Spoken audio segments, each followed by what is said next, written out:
अस्सलाम वालेकुम नाज़रीन, मैं हूँ वकास अज़ीम और एक नए व्लॉग के साथ आपकी खिदमत में हाज़िर हूँ।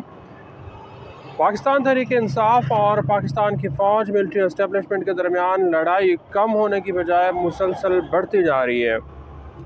कुछ लोग ये तवक्को कर रहे थे कि पाक फ़ौज और इमरान खान की जमात पाकिस्तान तहरीक इंसाफ के दरमियान शायद मुज़ाकरात होंगे और बर्फ़ पिघलेगी और लड़ाई कम होगी, सियासी दर्जा हरारत भी कम होगा। लेकिन कल जब DGISPR ने प्रेस कॉन्फ्रेंस की है तो उसके बाद जो रद्द अमल आना शुरू हुआ है, इससे ये लग रहा है कि पाकिस्तान तहरीक इंसाफ जो है वो किसी भी सूरत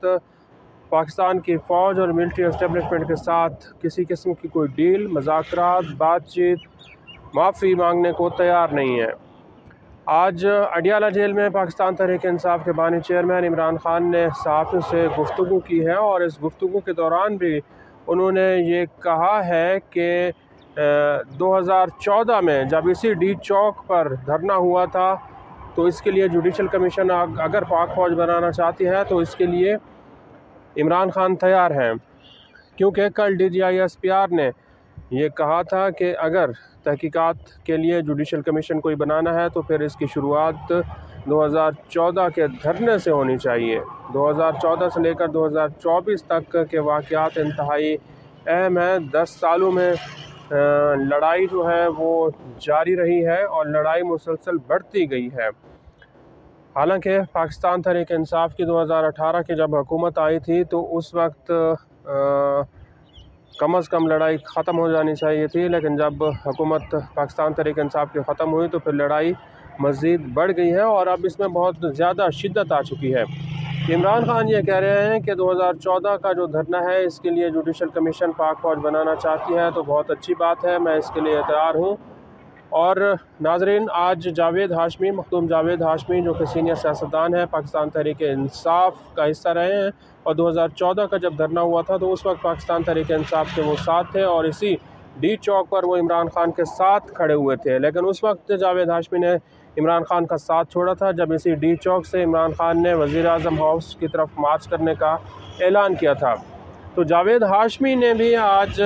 कुछ बातें की हैं और जावेद हाशमी ये कह रहे हैं कि 2014 से 2024 तक अगर तहकीकात हुई तो इसमें फिर पाक फ़ौज ही ज़िम्मेदार ठहराई जाएगी। पाक फ़ौज के जो लोग हैं,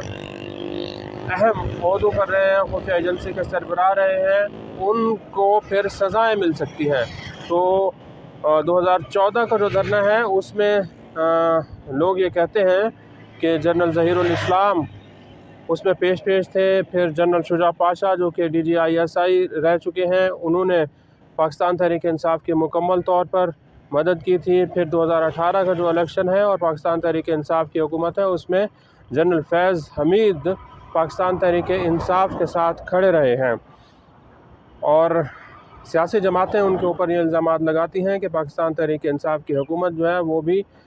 पाकिस्तान की फ़ौज की हिमायत के साथ ही आई थी।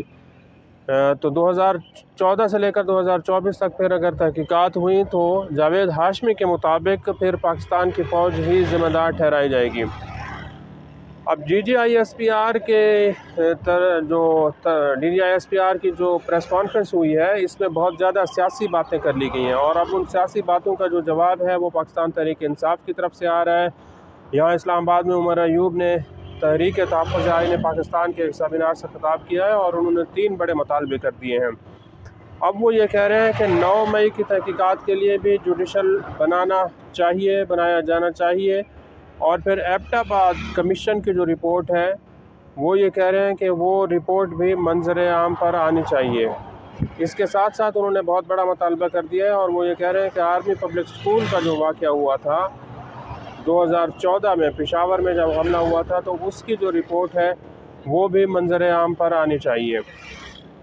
तो 3 बड़े मुतालबे जो हैं वो उमर अयूब कर रहे हैं। इसी तरह जो पाकिस्तान तहरीक इंसाफ के दीगर रहनुमा हैं वो भी किसी सूरत पाकिस्तान की फ़ौज के साथ बातचीत के लिए तैयार नहीं हैं। अगरचे इमरान खान ये कह रहे हैं कि पाकिस्तान की फ़ौज उनकी अपनी फ़ौज है, वो उनके साथ लड़ाई नहीं करना चाहते, उनका जो आधा ख़ानदान है वो पाकिस्तान की फ़ौज में है, आधा पाकिस्तान की ब्यूरोक्रेसी में है। लेकिन कुछ लोग हैं जो पाकिस्तान की फ़ौज में रहकर जो है वो सियासत में हिस्सा ले रहे हैं। पाक फ़ौज के ऊपर मुसलसल जो है वो इल्ज़ाम तराशी की जा रही है और उनके ऊपर मुख्तलिफ़ किस्म के जो बयानात हैं वो दिए जा रहे हैं। ख़ास तौर पर जो सियासी बातें और 9 मई के वाक़यात हुए हैं, इसके ऊपर बहुत शदीद किस्म का रद्द-ए-अमल पाकिस्तान तहरीक-ए-इंसाफ़ की जानिब से देखने में आया है। और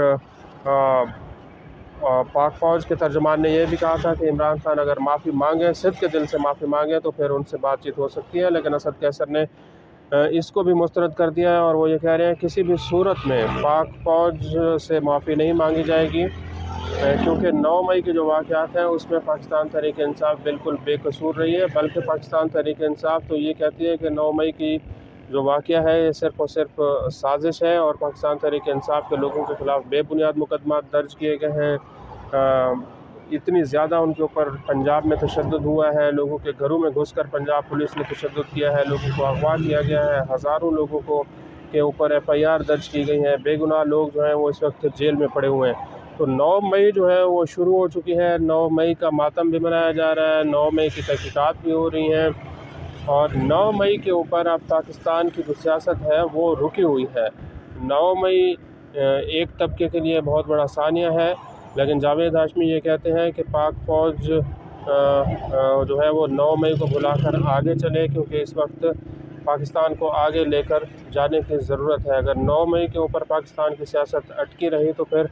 ना तो यहाँ पर सियासी इस्तेहकाम आएगा और ना ही फिर कोई और यहाँ पर पाकिस्तान की मईशत के बारे में कोई अच्छी ख़बरें आ सकेंगी। इसलिए 9 मई जो है वो पाकिस्तान में शुरू हो चुका है। नून लीग के लोग 9 मई का दिफा कर रहे हैं, पाक फ़ौज के लोग भी 9 मई का दिफा कर रहे हैं, सानिया करार दे रहे हैं, लेकिन पाकिस्तान तहरीक-ए-इंसाफ़ अपने मौक़िफ़ से किसी भी सूरत में पीछे हटने के लिए तैयार नहीं है। बल्कि अब तो पाकिस्तान तहरीक-ए-इंसाफ़ के लोग ये कहते हैं कि इसमें जो अदलिया है, चीफ़ जस्टिस ऑफ पाकिस्तान है काज़ी फ़ाइज़ ईसा, वो भी इस पूरी साजिश का हिस्सा है, क्योंकि